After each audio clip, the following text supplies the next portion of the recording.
दिल्ली में चुनाव आयोग से मिले कांग्रेस नेता सलमान खुर्शीद। चुनाव आयोग से मिलने के बाद पत्रकारों से बातचीत करते हुए सलमान खुर्शीद ने कहा कि हमने चुनाव आयोग को अपनी शिकायतों से अवगत कराया। उन्होंने कहा कि जिस तरह से भाजपा प्रचार कर रही है, जिन चीजों का विज्ञापन किया जा रहा और इसके माध्यम से जो बातें कही जा रही हैं, वह भारतीय लोकतंत्र से जुड़े हर व्यक्ति को आहत करती हैं। पत्रकारों से बातचीत करते हुए कांग्रेस नेता ने आगे क्या कहा, आइए आपको सुनाते हैं। लोग अपनी आपत्तियां लेकर गए थे चुनाव आयोग के सामने, जो अभी हाल में हो रहा है और जिस तरह से भारतीय जनता पार्टी की ओर से प्रचार हो रहा है, जिस तरह से उनके इश्तेहार और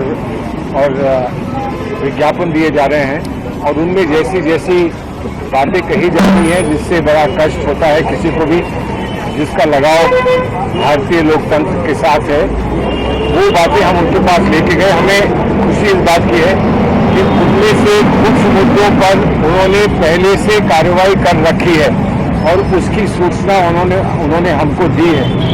हमको जो आपत्ति है वो इस बात की है कि जगह जगह जिस तरह से पेट्रोल पंप पर, ट्रेन के ऊपर, जगह जगह पर, जहां बस स्टॉप्स पर, हर जगह पर जो सरकार के बारे में प्रचार हो रहा है और प्रधानमंत्री की उसमें तस्वीर होती है, वो चुनाव के दौरान नहीं हो सकता, वो प्रचार का हिस्सा नहीं बन सकता। इस बात की आपत्ति उनके सामने रखी है।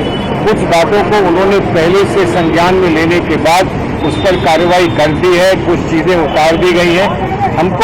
हमने उनको एक बात विशेष तरह कही है कि कभी कभी जो आपत्तिजनक प्रचार होता है और उसको इससे पहले कि उसकी यहाँ पर शिकायत यहाँ पर पहुंचे, उसको उतार लिया जाता है प्लेटफॉर्म से।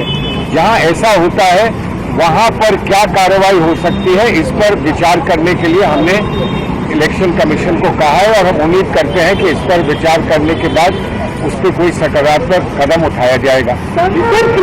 ये आगे उसके आगे सुप्रिया जी बोलेंगे। और उसको लेकर भी आपने चुनाव आयोग से गुहार की है कि लेवल प्लेइंग फील्ड सबके लिए बराबर नहीं है। आज के राष्ट्रीय अध्यक्ष ने भी कहा है, तो चुनाव आयोग को मरकज से जहाँ पर आप अपनी ये बात कह सकते हैं। इसीलिए तो हम आए हैं, इसीलिए हम आए हैं और उम्मीद करते हैं अगर किसी को कहीं कोई शिकायत है तो वो कहाँ जाएगा, चुनाव आयोग के सामने आएगा। चुनाव आयोग उस पर कुछ ना कुछ कार्रवाई करेंगे। जितनी भी उनको कॉन्स्टिट्यूशन के तहत जितने अधिकार हैं उनका उपयोग करते हुए कुछ कार्रवाई करेंगे। इसीलिए हम चुनाव आयोग के सामने